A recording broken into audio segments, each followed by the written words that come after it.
Voice of TN நடத்தும் கருத்தரங்கம் 2026 தேர்தல் அச்சுறுத்தும் மதவாத அரசியல் சூழ்ச்சி. உரையாற்றுவோர் திரு நாஞ்சில் சம்பத், வழக்கறிஞர் வாஞ்சிநாதன், திரு சதீஷ். ஒருங்கிணைப்பு திரு தமிழ் காமராசன். நாள் 5/7/2025 சனிக்கிழமை மாலை 6 மணிக்கு. இடம் அன்பகம், தேனாம்பேட்டை. அனைவரும் வருக. நமக்கு என்ன ஆத்திரம் வருது, எரிச்சல் வருதுன்னு கேட்டா, வரவங்க எல்லாம் திமுகவை எதிர்ப்பேன், பிஜேபி எதிர்ப்பேன். திமுகவையும் பிஜேபியையும் ஒரே நேர்கோட்டில் வைத்து யார் பேசினாலும் அது அப்பட்டமான பித்தலாட்டம். எப்படி ரெண்டையும் சேர்த்து வச்சு பேசுவீங்க? பிள்ளை படிக்க கூடாதுன்னு புதிய கல்விக் கொள்கையை கொண்டு வருவது பிஜேபி, எதிர்ப்பது திமுக. என் பிள்ளையும் உங்க பிள்ளையும் டாக்டர் ஆக கூடாதுன்னு நீட்டை கொண்டு வந்தது பிஜேபி, நீட்டை எப்போதும் எதிர்ப்போம்னு சொல்றது திமுக. எப்படி ஒன்னா வைப்பீங்க? பெண்கள் படிச்சா ஓடி போயிருவாங்கன்னு சொன்னது காஞ்சி பெரியவா. இப்ப முதல்ல ஆம்பளை பிள்ளைக்கு முன்னாடி பொம்பளை பிள்ளைய படிக்க வைன்னு சொன்னது பெரியாரும் திராவிடர் இயக்கமும். இது எப்படி நீங்க ஒன்னா சேர்த்து வைப்பீங்க? இன்னொரு பக்கம் வாங்கல, படிப்பு படிப்பு படிப்பு, எதை படிச்சு விட்டாலும் பரவாயில்ல, படிப்பை விட்டாதுன்னு எதுக்கு தெரியுமா சொல்றோம்? படிச்சா அறிவு வரும், அறிவு வந்தா சரியான இடத்தில் இருப்போம். அப்ப நீங்க உடனே ஐபிஎஸ் படிச்சுட்டு அண்ணாமலை எப்படி இருக்காருன்னு கேட்க கூடாது. அதெல்லாம் ரேர் கேசஸ், அதெல்லாம் நீங்க கணக்குல சேர்க்க கூடாது. நான் சொல்றது பகுத்தறிவோடு சேர்ந்த படிப்பு, படிப்போடு சேர்ந்த பகுத்தறிவு. அந்த பகுத்தறிவோடு நீங்கள் சிந்தித்தால் 2026 திராவிடம் வெர்சஸ் ஆரியம், திமுக வெர்சஸ் மற்ற எல்லா அணிகளும் நீங்கள் சேர்த்து வைத்து பார்க்கிற போது இறுதியில் நீங்க கண்ணை மூடி யோசிச்சீங்கன்னா, நீங்க அதிமுக காரா இருக்கலாம், பிஜேபி காரா இருக்கலாம், ஆர்எஸ்எஸ்ல ஊறி போனவரா இருக்கலாம், யாரா இருந்தாலும் புள்ள இருக்கும்ல, உங்களுக்கு பெத்த புள்ள இருக்கும்ல. பெத்த பிள்ளைய பாக்குறப்ப எவ்வளவு நாசமா போட்டோம் அப்படின்னு யாராவது நினைப்போமா? நான் பெட்டு கட்டி கேட்பேன், இப்ப நேரம் இல்லாதனால கேட்கல, 5000 ரூபாய் பெட்டு கட்டி தமிழ்நாடு ஃபுல்லா கேட்பேன். யாராவது ஒரே ஒரு பெற்றோர் எவ்வளவு நாசமா போட்டோம், பிஜேபிக்கு போட்டோம், என் பிள்ளை போய் பிஜேபி காரங்களோட சேர்ந்து கலவரம் பண்ணட்டும் யாராவது நினைப்போமா? நினைக்க மாட்டோம். என்ன நினைப்போம்? நான் படிக்கல, என் பிள்ளை எப்படியாவது படிச்சிடணும் சாமின்னு நினைக்கக்கூடிய பெற்றோர்கள் தமிழ்நாட்டில் மட்டும்தான் இருக்கிறார்கள். எந்த தைரியத்தில் இந்த முதல்வர் இருக்கிறார்? இன்னைக்கு காலையில ஒரு வீடியோ பார்த்தேன், அவ்வளவு நிகழ்ச்சியாக இருந்தது. அந்த அம்மா பூண்டு உடைச்சிட்டு இருக்காங்க. பூண்டை தட்டுவாங்களாக்கா, அது தட்டிக்கிட்டு இருக்காங்க உட்கார்ந்து கிலோ கணக்குல. ஒரு நைட்டி போட்டுட்டு, ரொம்ப எளிய குடும்பம். அவங்க கிட்ட போய் கேட்கறாங்க, இந்த ஓரணிகள் தமிழ்நாடு இந்த இதுக்காக ஏன் திமுகக்கு வாக்களிக்கணும்னு நினைக்கிறீங்க? அந்த அம்மா சொன்ன பதில், கலைஞர் மட்டும் இல்லைன்னா இன்னைக்கு என் பிள்ளை உசுரோட இருக்காது. ஏன் கலைஞர் என்ன டாக்டரா? எப்படி உங்க பிள்ளை உசுரோட இருக்குன்னா, திடீர்னு பிள்ளைக்கு ஹார்ட்ல நோயின்ட்டாங்க, டாக்டர்கிட்ட ஹாஸ்பிட்டல் தூக்கிட்டு ஓடணும், காசு இல்ல, கவலைப்படாதீங்க, கலைஞர் காப்பீட்டு திட்டம் இருக்கு, சர்ஜரி பண்ணிடலாம்னு சொன்னாங்க, என் பிள்ளை இன்னைக்கு நல்லா இருக்கான். எனக்காக இல்லைனாலும் என் பிள்ளைக்காக திமுகக்கு தாங்க ஓட்டு போடுவேன். இத நீங்க பிஜேபியோடு எப்படி ஒப்பிட முடியும்? எந்த வகையில் ஒப்பிட முடியும்? அப்ப எல்லாருக்கும் என்ன முக்கியம்னா, பெத்த பிள்ளை முக்கியம்ல. பெத்த பிள்ளை படிக்கணும்னா நீங்கள் நிற்க வேண்டிய ஒரே அணி திராவிட முன்னேற்ற கழக தலைமையிலான அணி. என் பிள்ளை வேலைக்கு போகணும், நுனிநாக்குல ஆங்கிலம் பேசணும், மேக்ஸ் புக்கு 50 ரூபாய் கொடுங்கமான்னு முத நாள் கேட்டுட்டு அடுத்த நாள் போய் கணக்கு புக்கு 50 ரூபாய் கொடுங்கமான்னு கேட்டாலும் கணக்கும் மேக்ஸும் ஒண்ணுன்னு தெரியாத குடும்பத்தில் பிறந்த பிள்ளைகள் இன்றைக்கு இன்ஃபோசிஸ்ல உட்கார்ந்து லேப்டாப்பை தட்டிக்கிட்டு இருக்காங்கன்னா காரணம் பேரறிஞர் பெருந்தகை அண்ணா கொண்டு வந்த இருமொழி கொள்கை என்ற அந்த திட்டமும் அந்த சட்டமும். அதை இன்றைக்கும் உயிராக நேசித்து மண் மொழி மானம் காக்க ஓரணியில் திரள்வோம் என்று முதல்வர் சொல்லுகிறார். மானம்னா என்ன? இந்த டிவில வருதுல்ல, மானம்லாம் வேட்டி சட்டை மத்ததெல்லாம் வாழ மாட்டேன், அந்த கதை கிடையாது. அதெல்லாம் ஜாதி பெருமை பேசுற கதை. ஒரு ஜாதி பெருமையும் இல்ல, ஒரு மத பெருமையும் இல்ல. நாம் சொல்லக்கூடிய மானம் என்பது தன்மானம் என்று சொல்லக்கூடிய சுயமரியாதையை நாம் பேசுகிறோம். மோடியை பார்த்து சொல்லுகிறோம், பிஜேபியை பார்த்து சொல்லுகிறோம், அவர்களுடைய அல்லக்கைகளை பார்த்து சொல்லுகிறோம். நீங்கள் மானத்தை இழந்து, சுயமரியாதை இழந்து, திராவிடத்தை கொச்சைப்படுத்தக்கூடிய பிஜேபிக்கு காலுக்கு கீழே உட்கார்ந்திருக்கீங்க. சுயமரியாதையோடு நாங்கள் பிஜேபியை எதிர்த்து நிற்கிறோம், ஓரணியில் நிற்கிறோம் என்பதற்கான அர்த்தம் தான் மானம் காக்க. மண் காக்கனா என்ன? நம்மள என்ன விவசாயிகளா? அக்ரிகல்ச்சர் எது படிச்சிருக்கோமா? அந்த மண் இல்ல.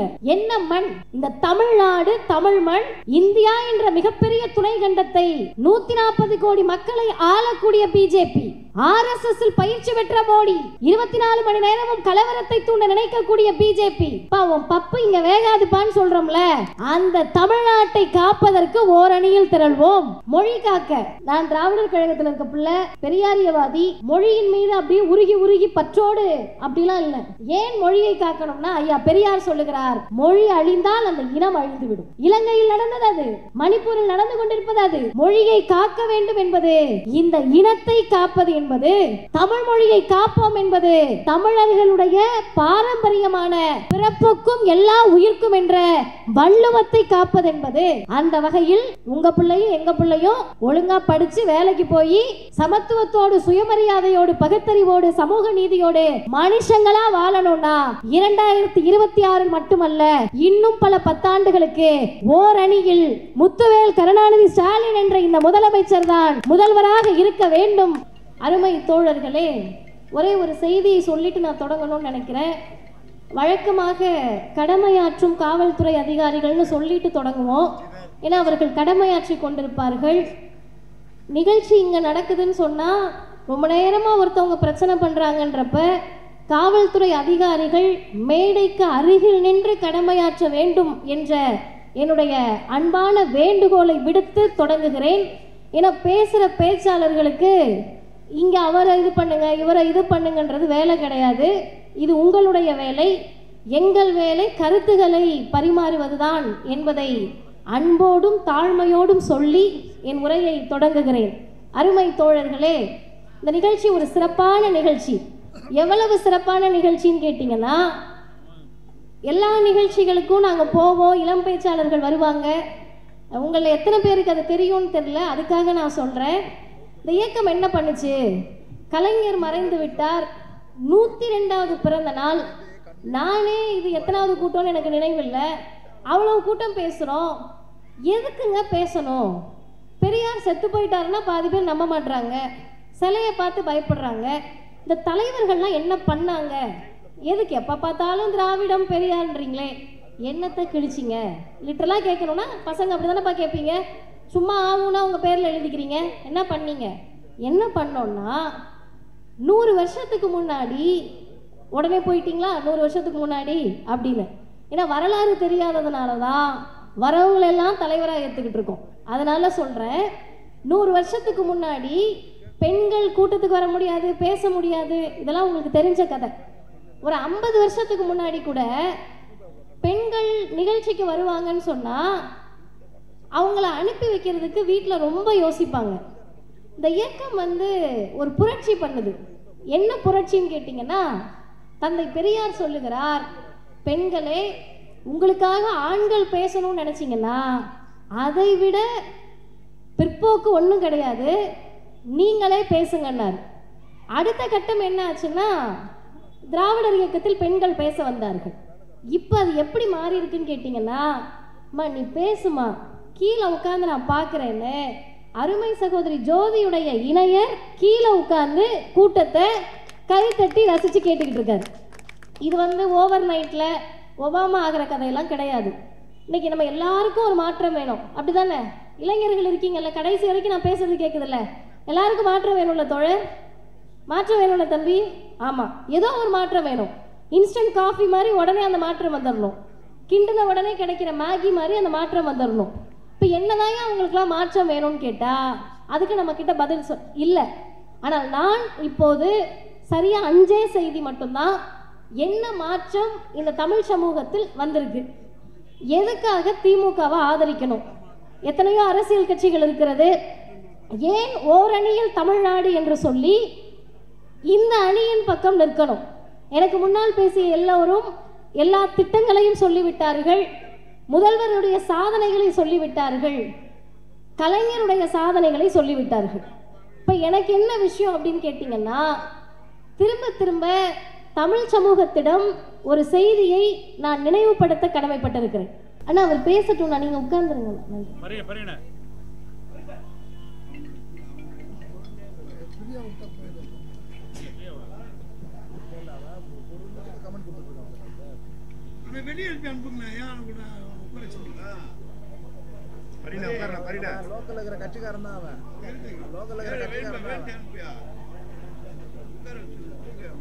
அண்ணா நீங்க முன்னாடி வந்துருங்க, அவர் பேசட்டும், ஒன்றும் பிரச்சனை இல்லை. ரன்னிங் கமிட்டி கொடுக்கட்டும், நீங்க வந்து உட்காருங்க.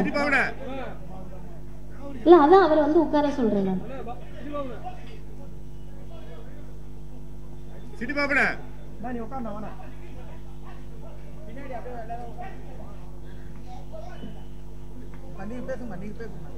அருமை தோழர்களே, இந்த செய்திகள் எல்லாம் முன்வரிசையில் இருக்கக்கூடியவங்களுக்காக கிடையாது.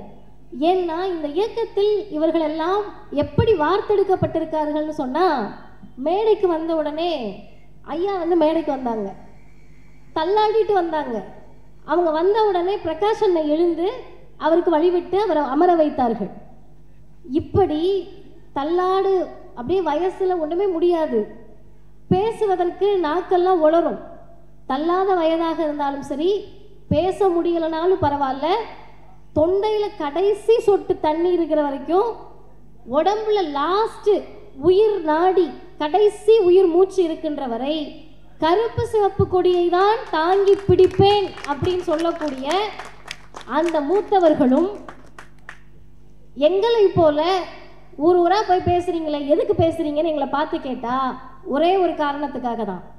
பதவி, சுகம், சுயநலம், பணம் வரும், அதெல்லாம் ஒன்றும் கிடையாது. ஒரு பக்கம் இதெல்லாம் வர வர இன்னொரு பக்கம் இருள் வாழ்க்கையில் சூழ்ந்துக்கிட்டே இருக்கும். அப்போ இதெல்லாம் விஷயம் கிடையாது. எதுக்காக பேசுகிறோன்னு சொன்னால், தந்தை பெரியார் சொன்னார், நன்றி என்பது பெற்றவர்கள் காட்ட வேண்டியதை தவிர கொடுத்தவர்கள் எதிர்பார்க்க வேண்டியதல்ல. இந்த இயக்கத்தால் நாங்கள் பெற்றிருக்கிறோம், இந்த இயக்கத்தால் பலனடைந்திருக்கிறோம், அதனால் இந்த இயக்கத்திற்காக பேசுகிறோம். அப்படி என்னங்க வாங்கினீங்க நீங்க? உங்களுக்கு என்ன செஞ்சாங்க? பெரியார், அண்ணா, கலைஞர், முதல்வர் இவங்கெல்லாம் உங்களுக்கு என்ன செஞ்சாங்கன்னா, இத்தனை பேர் உட்கார்ந்துருக்கீங்கல்ல பசங்க, அதாவது இளைஞர்கள், நீங்கள் எல்லாருமே எனக்கு தெரிந்து ஏறக்குறைய பின்வரிசையில் இருக்கவங்க 20லேருந்து 30 வயசுக்குள்ளே இருப்பீங்க, அப்படி தானே தோழர்? ஆமாம். இவ்வளோ நேரம் நீங்கள் பேசிகிட்டு இருந்திருக்கலாம், நான் பேச விட மாட்டேன், என்கிட்ட தான் நீங்கள் பேசணும். 20லேருந்து 30 வயசுக்குள்ளே இருப்பீங்களா? சரி. இப்போ திமுகவா? எங்களுக்கு வாட்ஸ்அப்பில் வேறு வேறு மாதிரி வருதுங்க, அதெல்லாம் நாங்கள் நம்ப முடியாது. புதுசாக வரவங்களா? அவர் தாங்க, அண்ணன் தாங்க மாற்றத்தை கொண்டு வர போகிறாரு அப்படின்னு நம்மை அறியாமல் ஒரு மமதையில் இருப்போம், இல்லை ஏதோ ஒன்றில் இருப்போம்னு வச்சுக்கோங்களேன். அப்படி இருக்கப்ப 25 வயசு 30 வயசு வரைக்கும் வாழ்க்கையை பற்றி நமக்கு கவலையே இருக்காது. 25 வயசில் உங்களுக்குலாம் பொண்ணு பார்ப்பாங்க, இல்லை நீங்களே யாரையாவது லவ் பண்ணுவீங்க. அப்படி லவ் பண்ணுறப்ப பொண்ணு வீட்டில் அந்த பொண்ணு என்ன சொல்லணும்னா, டே ஏதாவது வேலைக்கு போடா, அப்போ தானே எங்கள் வீட்டில் பேச முடியணும், அப்படி தானே என்ன? ஆமாம். இல்லை உங்கள் அப்பா அம்மாவே பொண்ணு பார்க்குறாங்கன்னு வச்சுக்கோங்க, தம்பி வேலைக்கு போடா, இப்படியே உங்கள் கூட சேர்ந்து பொய் பேசிக்கிட்டு வாட்ஸ்அப் ஃபார்வர்ட் மெசேஜை பார்த்துட்டு பிஜேபி கூடயும் அண்ணன் தம்பிங்களோடையும் சுற்றிக்கிட்டு இருக்காதப்பா அப்படின்னு சொல்லுவாங்க. இப்போ சொந்த அப்பா அம்மா 25 வயசு ஆனோடனே நம்ம வாழ்க்கையை பற்றி ஏதோ ஒரு இடத்துல அவங்களுக்கு கவலை வரும். பிறந்த உடனே ஐயோ இந்த பிள்ளையை பெருசாக்கிடணும்னு கவலை வராது, நம்ம சரியா இல்லைன்றப்ப அந்த கவலை வரும். ஆனால் ஒரு இயக்கத்திற்கு, ஒரு தலைவருக்கு, தமிழ் சமூகத்தில் நான் செத்து போனாலும் பரவாயில்ல, எனக்கு பிறகு வரக்கூடிய தலைமுறை ஒருத்தர் கூட உருப்படாம போயிடக்கூடாதுன்னு கவலைப்பட்ட இயக்கத்திற்கு பெயர் திராவிடர் இயக்கம். அதற்காக திட்டங்கள் தீட்டிய தலைவருக்கு பெயர் முத்தமிழறிஞர் டாக்டர் கலைஞர் அவர்கள். கலைஞர் ஒரு நாளும் நம்ம கிட்ட ஓட்டு எதிர்பார்க்கல, இதெல்லாம் செஞ்சா நமக்கு ஓட்டு போட்டுருவாங்க அப்படின்னு கலைஞர் கால்குலேட்டிவா எதையும் பண்ணல. ஒருவேளை கால்குலேட்டிவா அவர் பண்ணியிருந்தாருன்னா மீண்டும் மீண்டும் அவர்தான் முதல்வராக வந்திருப்பார். அப்போ அவருக்கு என்ன கவலை இருந்துச்சு, என்ன பிரச்சனை இருந்துச்சுன்னா, தமிழ் சமூகத்தை சுற்றி பார்க்குறாங்க. சுற்றி பார்க்குறப்ப பாதி பேர் படிக்கலை. ஏன் படிக்கலைன்னு கேட்டால், காசு இல்லை, பணம் இல்லை, அதெல்லாம் கிடையாது. கீழடியில் படிச்சிருந்தோம்ல, கீழடியை தோண்ட தோண்ட எழுத்து வருது, பானையிலிருந்து எழுத்து வருது. எழுத்தறிவு கொண்டவர்கள் தமிழர்கள், மார்கட்டி சொல்லிக்கிறோம்ல, கீழடி தாய்மடிலாம் பேசுகிறோம்ல, அந்த பெருமை எதுக்கு வருது? கீழடியில் நம்ம ஜாதிக்காரவங்களாம் இருந்தாங்கன்னா, கீழடியில் நம்ம மதத்துக்காரவங்க இருந்தாங்கன்னா கிடையாது. கீழடியில் அனைவரும் சமமாக இருந்தார்கள் என்பதற்காக தான் கீழடியை தமிழர்கள் தூக்கி பிடிக்கிறார்கள். இப்போ கீழடியில் எழுத்தறிவு இருந்துச்சு, திருவள்ளுவர் படிச்சிருக்காரு, ஔவையார் படிச்சிருக்காங்க. இவங்கெல்லாம் படித்தப்ப பெரியார் இல்லை, கலைஞர் இல்லை. அப்புறம் எப்படி நாங்கள்லாம் படித்ததுக்கு பெரியார் காரணம்ன்றீங்க? மதிவதனையும் ஜோதியும் படித்ததுக்கு எப்படி பெரியார் கலைஞரும் காரணமாக இருக்க முடியும்? அண்ணன் டாக்டர்னா எப்படி இந்த இயக்கம் காரணமாக இருக்க முடியும்? கேள்வி சரிதான தோழர்? சரியான கேள்வி. கீழடியில் பெரியார் இல்லை, அண்ணா இல்லை, கலைஞர் இல்லை, திருவள்ளுவரும் ஔவையாரும் படிக்கிறப்ப இவங்கெல்லாம் இல்லை. இப்போ நாங்கள்லாம் படித்ததுக்கு மட்டும் நீங்கள் காரணம்னு காதில் பூ சுத்துறீங்களா அப்படின்னு எங்களை பார்த்து நீங்கள் கேள்வி கேட்க வேண்டும். அந்த கேள்விக்கு என்ன பதில்னு கேட்டால், கேள்வி சரியானது. கீழடி, திருவள்ளுவர், ஔவையார், எல்லாரும் படித்த சமூகத்தில் 1000 விளக்கு மேற்கு பகுதியில் நின்று கூட்டம் கேட்டுக்கிட்டு இருக்க நம்ம தாத்தாவும் பாட்டனும் எந்த காலேஜில் பிஹெச்டி படித்தாங்க, இல்லை எந்த காலேஜில் பிஏ படித்தாங்க, இல்லை எந்த ஸ்கூலில் 12வது முடித்தாங்க? ஏன் முடிக்கல? 3000 வருஷத்துக்கு முன்னாடி படித்த தமிழர்கள், திருக்குறளை எழுதிய திருவள்ளுவர், ஆத்திச்சூடி எழுதிய ஔவையார், இவங்கெல்லாம் படித்தப்ப இந்த ரோட்டில் ஏதோ ஒரு இடத்துல தள்ளுவண்டி கடை வச்சிருக்கவரோட பாட்டி ஏன் சார் படிக்கல? அதுக்கு தான் பதில், அவர்களெல்லாம் படித்த போது ஆரிய பார்ப்பனியம் இங்க வரல.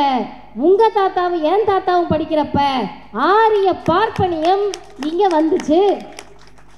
வந்தது சாதாரணமா வரல. இன்னைக்கு புதுசா கட்சி ஆரம்பிக்கிறவங்களுக்கு ஆரியம்னா என்னன்னு தெரியுமான்னு நமக்கு தெரியல.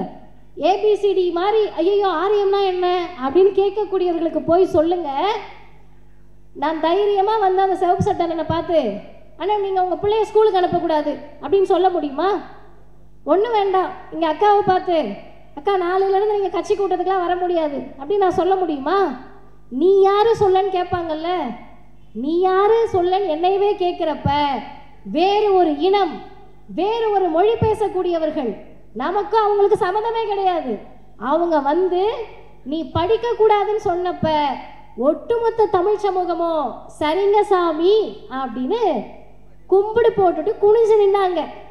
ஒரு தலைவர் தான் கேட்டாரு, உனக்கும் எனக்கும் என்ன சம்பந்தம், அப்பாலே போ என்று சொல்லி ஆரியத்தை அலற வைத்து திராவிட சமூகத்தை, தமிழ் சமூகத்தை மானமும் அறிவும் கொண்ட சமூகமாக மாற்றியது பகுத்தறிவு பகலவன் தந்தை பெரியார் என்ற தலைவர். பெரியார் கண்ட கனவை நிறைவேற்றுவதற்கு ஒரு தலைவர் வேணும்ல. நீங்களாம் இப்போ கலைஞரோட ஃபோட்டோவை பார்த்தீங்கன்னா ஏதோ ஒரு முதலமைச்சர் இருந்தார் போல, அவர் இறந்துட்டாரு, அவரை பற்றி பேசுறீங்கன்னு நினைக்கலாம். நான் உணர்வு பூர்வமாக சொல்லுகிறேன், மனதின் அடியாளத்திலிருந்து சொல்லுகிறேன். அருமை தோழர்களே, நாகப்பட்டினம் மாவட்டம் எல்லாருக்கும் தெரியும். அதுக்கு பக்கத்தில் திருமறைகள்னு ஒரு ஊர். அந்த ஊரில் இதே மாதிரி ஒரு பொதுக்கூட்டத்துக்கு நான் போனேன். காரில் என்னை கூட்டிகிட்டு போனவங்க ஒரு டீச்சர். நல்லா கேட்டுக்கங்க, இளைஞர்கள் கேட்டுக்கங்க. அவங்க பின்னாடி உட்காந்துட்டு என்கிட்ட பேசிகிட்டே வராங்க. ஒரு பொண்ணு, ஒரு 13-14 வயசு இருக்க பாப்பா, ரெட்டை ஜடை, ஸ்கூலுக்கு போயிட்டு அப்படியே இருக்கு, கலர் ட்ரெஸ் போட்டுட்டு சைக்கிளில் போகுது. இது ஒரு விஷயமாங்க? சைக்கிளில் ஒரு குழந்தை போகிறது விஷயமா? இந்த அம்மாவுக்கு பூரிப்பு தாங்கலை. என்கிட்ட பாருங்க, அந்த பாப்பாவை பாருங்க, பாப்பாவை பாருங்கன்னாங்க. நான் எனக்கு புரிஞ்சுது, அப்போ அதுக்கு பின்னாடி ஏதோ ஒரு செய்தி இருக்குன்னு. அம்மா ஏங்கம்மா இவ்வளோ சந்தோஷப்படுறீங்கன்னு கேட்டேன். அருமை தோழர்களே, இளைஞர்களே, சந்தோஷப்பட்ட அம்மா ஒரு டீச்சர், அவங்களுக்கு வயசு ஏறக்குறைய 50 இருக்கும். ஏங்க நீங்கள் சந்தோஷப்படுறீங்கன்னு கேட்டால் அந்த அம்மா சொன்ன பதில் இட்டுக்கட்டி நான் சொல்ல முடியாது, இத்தனை மீடியா இருக்காங்க. அவங்க சொன்ன பதில், அவங்களுக்கு 13 வயசு இருக்கப்ப அவங்க அண்ணன் சைக்கிளில் ஏறி உட்காந்துருக்காங்க.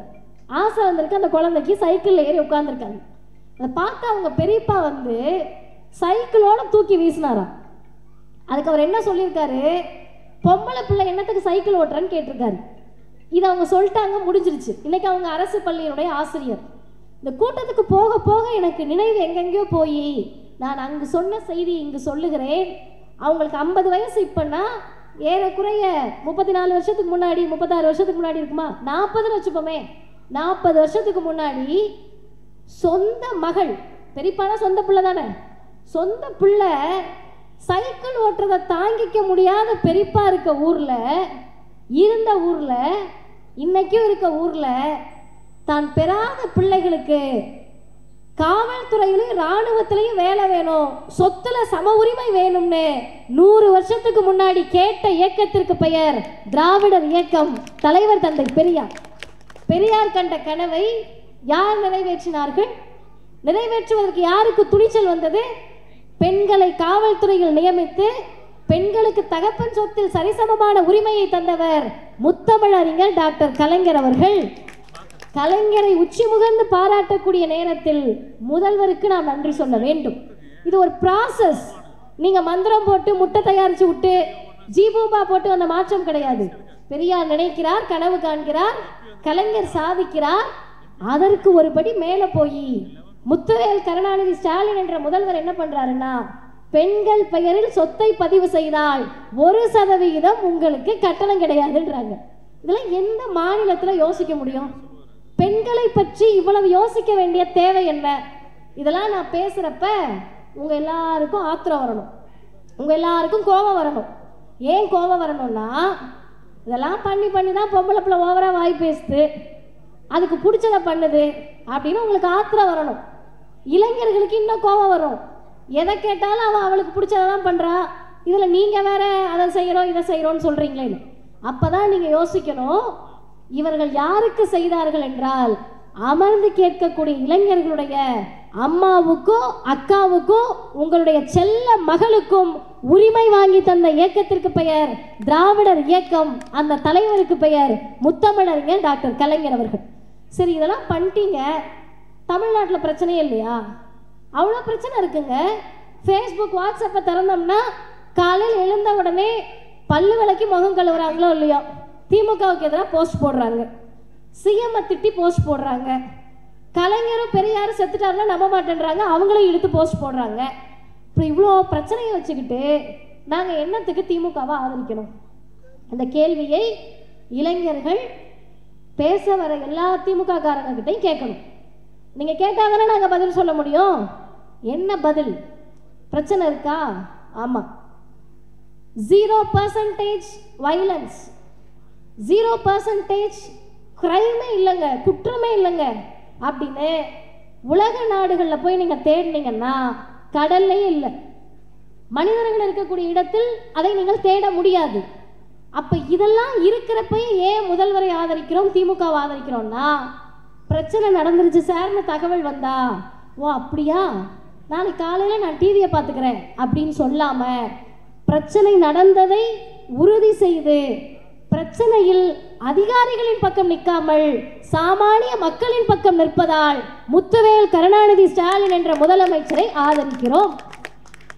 பிரச்சனை நடக்கிறப்ப அதிகாரிகளை காப்பாற்ற வேண்டும், ஆளும் வர்க்கத்தை காப்பாற்ற வேண்டும் அப்படின்னு நினைச்சா அதற்கு பெயர் அதிமுக, அமித்ஷா திமுக.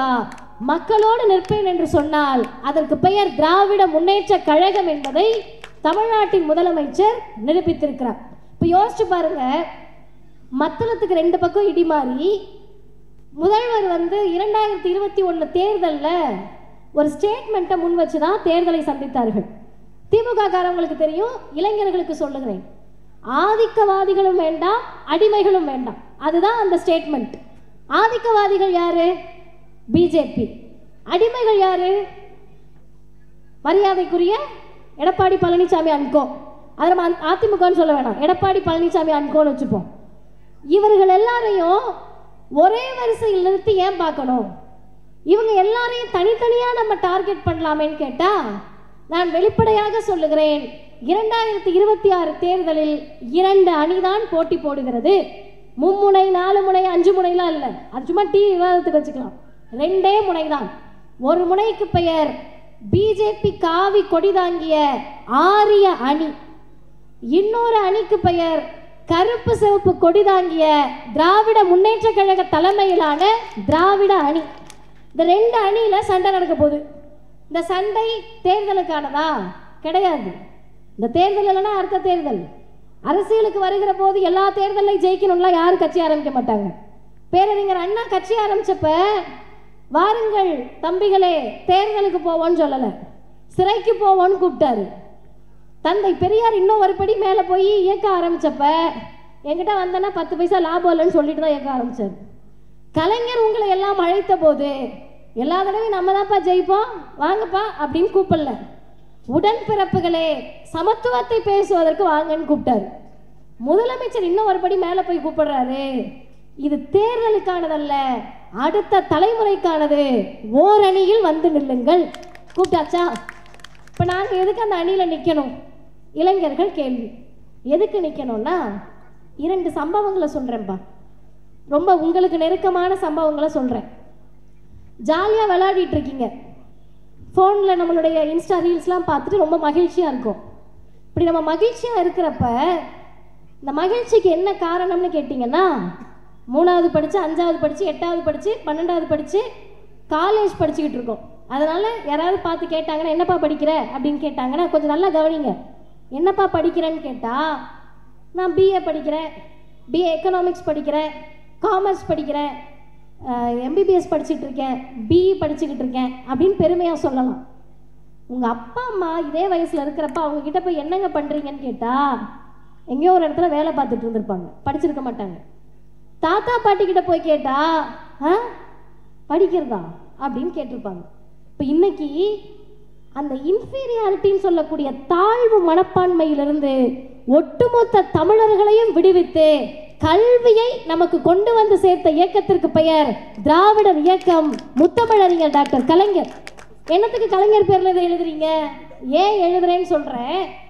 இந்த முதலமைச்சராக கலைஞர் இருந்தபோது சகோதரி ஜோதி சொன்னாங்கல்ல, 1 கிலோமீட்டருக்கு ஒரு தொடக்கப்பள்ளி, 3 கிலோமீட்டருக்கு ஒரு நடுநிலைப்பள்ளி, 5 கிலோமீட்டருக்குள்ள ஒரு உயர்நிலைப்பள்ளி, 7-8 கிலோமீட்டருக்குள்ள ஒரு மேல்நிலைப்பள்ளி. இதை சாதாரணமாக கலைஞர் உருவாக்கல. கலைஞர் அதை உருவாக்கிய போது ஒன்றிய அமைச்சகத்திலிருந்து, ஒன்றிய அரசிலிருந்து இனிமேல் புதிதாக பள்ளிகளை திறக்கக்கூடாது என்று ஆர்டர் வருது. கலைஞர் திறக்க சொல்லிட்டாரு. எப்படிங்க திறக்கிறதுன்னு கேட்டப்ப கலைஞர் சொன்ன பதில், நீங்க திறங்கையா, நம்ம பார்த்துக்குவோம். அந்த துணிச்சல் எங்கிருந்து வருது? ஒன்றிய அரசு இல்ல, ராஜகோபாலாச்சாரியாரையே ஓடவிட்ட மண் தமிழ்நாடு, ஓடவிட்ட இயக்கம் திராவிடர் இயக்கம். மோடி எல்லாம் பார்த்து எங்களுக்கு பயம் இல்லைன்னு இன்னைக்கு நம்ம சொல்ற மாதிரி அன்றைக்கு கலைஞர் ஒன்றிய அரசை பார்த்து சொல்லுகிறார். அவருடைய புதல்வர், தமிழ்நாட்டினுடைய முதல்வர் இன்னைக்கு என்ன பண்றாருன்னு கேட்டா, இங்க உட்கார்ந்து இருக்கக்கூடிய பசங்க இருக்கீங்க, 8வது 10வது படிக்கிற பிள்ளைங்க, நான் சொல்லுவதை கொஞ்சம் நல்லா கேட்டுக்கங்க. 3வது 5வது 8வதுக்கு பொது தேர்வுன்னு மோடி சொல்றார், அமித்ஷா சொல்றார், பிஜேபி சொல்லுது. எதுக்குங்க 3வது 5வது 8வதுக்கு பொது தேர்வுன்னு கேட்டா, நம்மளை தரம் மிக்கவர்களாக மாற்ற போறாங்களாம். என்ன தரம் மிக்கவர்களாக? உத்தரப்பிரதேசத்தை குஜராத்தை நீ என்ன தரமா மாத்திட்ட? பிள்ளைகளெல்லாம் ஸ்கூலுக்கு அனுப்பாம கலவரம் பண்ண வாங்கன்னு கூப்பிடுற, ராமர் கோவில் கட்டுவோம் வான்னு கூப்பிடுற, மசூதியை இடிப்போம் வான்னு கூப்பிடுற. ஆனா தமிழ்நாடு என்ன தெரியுமா பண்ணுச்சு? மோடி அவர்களே, அமித்ஷா அவர்களே, நீங்க சொல்றத இந்தியாவின் எந்த மாநிலமும் கேட்கலாம், முத்துவேல் கருணாநிதி ஸ்டாலின் ஆளக்கூடிய தமிழ்நாடு ஒருபோதும் கேட்காது. புதிய கல்விக் கொள்கையை ஏற்க முடியாது. சொல்லுவதற்கு துணிச்சல் வேணும். என்ன துணிச்சல்?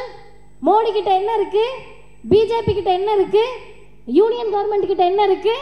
எல்லாமே இருக்கு சார். பணம் இருக்கு, பலம் இருக்கு, பார்லிமெண்ட்ல அதிக உறுப்பினர்கள் இருக்கிறார்கள், எல்லாத்துக்கும் மேல ஈடி இருக்கு, ரெய்டு இருக்கு, இன்கம் டாக்ஸ் இருக்கு, இத்தனையும் இருக்கு.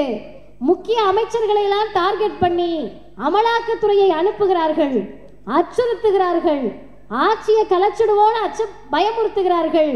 இவர் சொல்லுகிறார், பதவி பறிபோனாலும் பரவாயில்லை, தமிழ்நாட்டில் ஒத்த புள்ள படிப்பு கூட போயிடாம காத்து நிற்க வேண்டிய பொறுப்பு எனக்கு இருக்கிறது. அதனால் திமுகவை ஆதரிக்கும். இன்னும் 2 செய்திகளோடு நான் நிறைவு செய்கிறேன். விருதுநகர் மாவட்டம், நீங்க எல்லாரும் டிவியில பார்த்துருப்பீங்க, பசங்க ரீல்ஸ்லாம் வந்துச்சு பார்த்துருப்பீங்க. ஒரு பாப்பா இவ்வளோதான் இருக்காங்க, எனக்கு முட்டி அளவு இருக்காங்க. எனக்கு முட்டி அளவு இருக்காங்கன்னா அவங்க எத்தனாவது படிப்பாங்க? 4th standard, 5th standard, 2nd standard தம்பி சொல்ற மாதிரி படிப்பாங்க.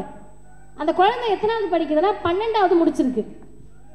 எப்படி அப்படி இருக்குன்னு கேட்டால், அந்த வளர்ச்சி குறைபாடு மாற்றுத்திறனாளி அந்த பாப்பா. அவங்க மார்க் எடுக்கிறாங்க. செய்தியாளர்கள் எல்லாம் போய் விருதுநகர்ல அந்த பொண்ணு வீட்டுக்கு முன்னாடி நிற்கிறாங்க. அரசு பள்ளியில் படித்த குழந்தை.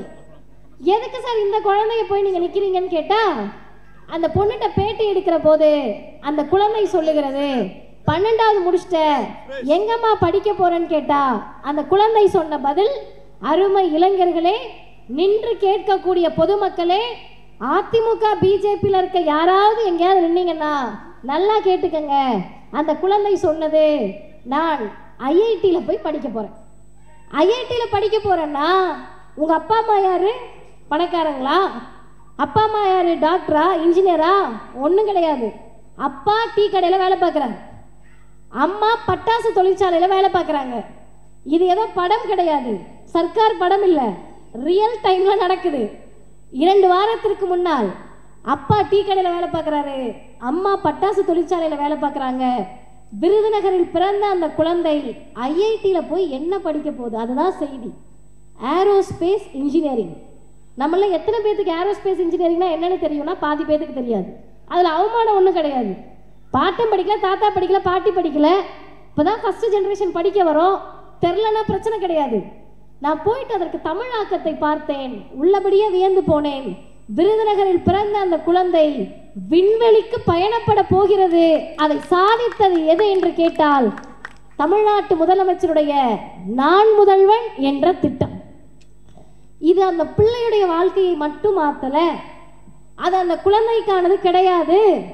பக்கத்து வீட்டில் சொல்லுவாங்க, சார் பா அந்த பாப்பா படிச்சு போகுதுன்னா உன்னால போக முடியாதா பா, அது போச்சுன்னா நான் முதல்வன் திட்டத்தில் போச்சுப்பா, நான் எப்படிப்பா போகிறது? டே நீயும் அரசு பள்ளியில் தானே படிக்கிற, நான் முதல்வன் திட்டத்தில் நீயும் போகலான்டா அப்படின்னு இந்த பிள்ளைங்கெல்லாம் படிக்க வர்றப்ப 26ல் மாற்றம் வேணும்னு கேட்டா விருதுநகர் மாவட்டத்தில் அந்த கிராமத்தில் சொல்லுவாங்க, ஏற்கனவே மாற்றம் வந்ததால் தான் டீக்கடையில் வேலை பார்க்குற எங்கள் புள்ள விண்வெளிக்கு போகுது, நீங்கள் போயிட்டு வாங்கப்பான்னு சொல்லுவாங்க. இந்த இயக்கம் செய்த மாற்றம் அது. இறுதியாக ஒன்றை சொல்லி முடிக்கிறேன். பேச ஆரம்பித்ததுலேருந்து என் பேச்சு முடிகிற வரை படிப்பை பற்றி மட்டும்தான் நான் பேசினேன். கவனித்து பார்த்துருந்தீங்கன்னா தெரியும். என்னத்துக்கு எப்போ பாரு படிப்பு படிப்பு படிப்புன்றீங்கன்னு. அண்ணன் எழிலன் அவர்கள் பேசுகிறப்ப அவர் உச்சி முகர்ந்து ஒரு செய்தியை சொன்னார். இங்கே சாதாரணமாக குடிசையில் இருந்த பிள்ளை வந்து இன்னைக்கு ஐபிஎம்மில் வேலை பார்க்குதுன்னு. அவங்க என்ன ஒரு சொந்தக்காரா? இல்லை விருதுநகரில் இருக்க பாப்பாவை பற்றி நான் சந்தோஷமாக பேசுகிறேனே என் சொந்தக்கார பிள்ளையா? இல்லை.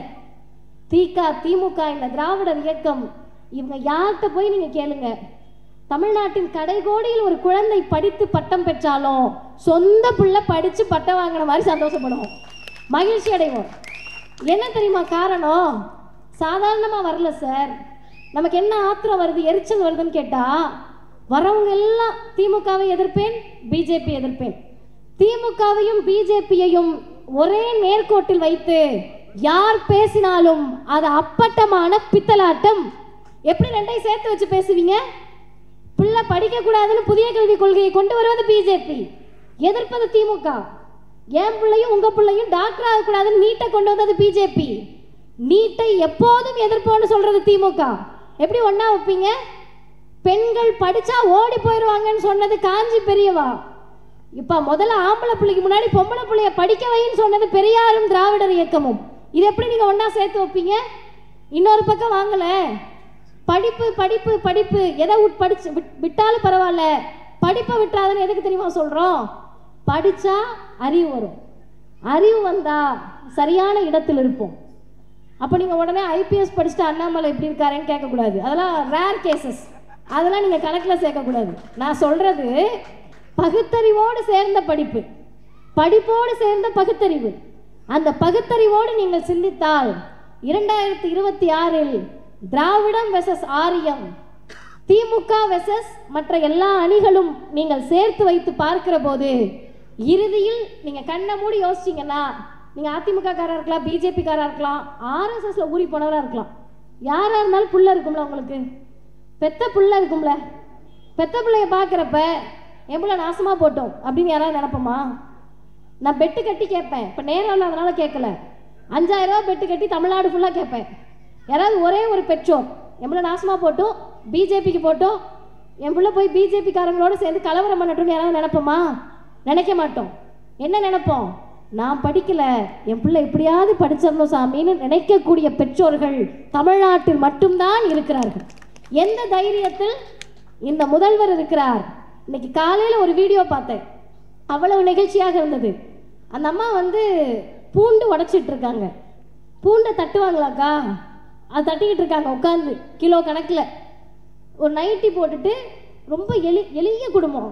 அவங்க கிட்ட போய் கேட்குறாங்க, இந்த ஓரணிகள் தமிழ்நாடு இந்த இதுக்காக ஏன் திமுகவுக்கு வாக்களிக்கணும்னு நினைக்கிறீங்கன்னு. அந்த அம்மா சொன்ன பதில், கலைஞர் மட்டும் இல்லைன்னா இன்னைக்கு என் பிள்ளை உசுரோட இருக்காது. ஏன் கலைஞர் என்ன டாக்டரா? எப்படி உங்கள் பிள்ளை உசுரோட இருக்குன்னா, திடீர்னு பிள்ளைக்கு ஹார்ட்டில் நோயின்ட்டாங்க, டாக்டர்கிட்ட ஹாஸ்பிட்டல் தூக்கிட்டு ஓடணும், காசு இல்லை, கவலைப்படாதீங்க, கலைஞர் காப்பீட்டு திட்டம் இருக்குது, சர்ஜரி பண்ணிடலான்னு சொன்னாங்க, என் பிள்ளை இன்னைக்கு நல்லா இருக்கான். எனக்காக இல்லைனாலும் என் பிள்ளைக்காக திமுகவுக்கு தாங்க ஓட்டு போடுவேன். இதை நீங்கள் பிஜேபியோடு எப்படி ஒப்பிட முடியும்? எந்த வகையில் ஒப்பிட முடியும்? அப்ப எல்லாருக்கும் என்ன முக்கியம்னா பெத்த பிள்ளை முக்கியம்ல. பெத்த பிள்ளை படிக்கணும்னா நீங்கள் நிற்க வேண்டிய ஒரே அணி திராவிட முன்னேற்றக் கழக தலைமையிலான அணி. என் பிள்ளை வேலைக்கு போகணும், நுனிநாக்கில் ஆங்கிலம் பேசணும், மேக்ஸ் புக்குக்கு 50 ரூபா கொடுங்கம்மான்னு முத நாள் கேட்டுட்டு அடுத்த நாள் போய் கணக்கு புக்குக்கு 50 ரூபா கொடுங்கம்மான்னு கேட்டாலும் கணக்கும் மேக்ஸும் ஒன்றுன்னு தெரியாத குடும்பத்தில் பிறந்த பிள்ளைகள் இன்றைக்கு இன்ஃபோசிஸில் உட்காந்து லேப்டாப்பை தட்டிக்கிட்டு இருக்காங்கன்னா காரணம் பேரறிஞர் பெருந்தகை அண்ணா கொண்டு வந்த இருமொழி கொள்கை என்ற அந்த திட்டமும் அந்த சட்டமும். அதை இன்றைக்கும் உயிராக நேசித்து மண் மொழி மானம் காக்க ஓரணியில் திரள்வோம் என்று முதல்வர் சொல்லுகிறார். மானம்னா என்ன? இந்த டிவியில் வருதுல்ல, மானம்லாம் வேட்டி சட்டை மற்றதெல்லாம் வாழ மாட்டேன், அந்த கதை கிடையாது. அதெல்லாம் ஜாதி பெருமை பேசுகிற கதை. ஒரு ஜாதி பெருமையும் இல்லை, ஒரு மத பெருமையும் இல்லை. நாம் சொல்லக்கூடிய மானம் என்பது தன்மானம் என்று சொல்லக்கூடிய சுயமரியாதையை நாம் பேசுகிறோம். மோடியை பார்த்து சொல்லுகிறோம், பிஜேபியை பார்த்து சொல்லுகிறோம், அவர்களுடைய அல்லக்கைகளை பார்த்து சொல்லுகிறோம். நீங்கள் மானத்தை இழந்து சுயமரியாதை இழந்து திராவிடத்தை கொச்சைப்படுத்தக்கூடிய பிஜேபிக்கு காலுக்கு கீழே உட்கார்ந்துருக்கீங்க.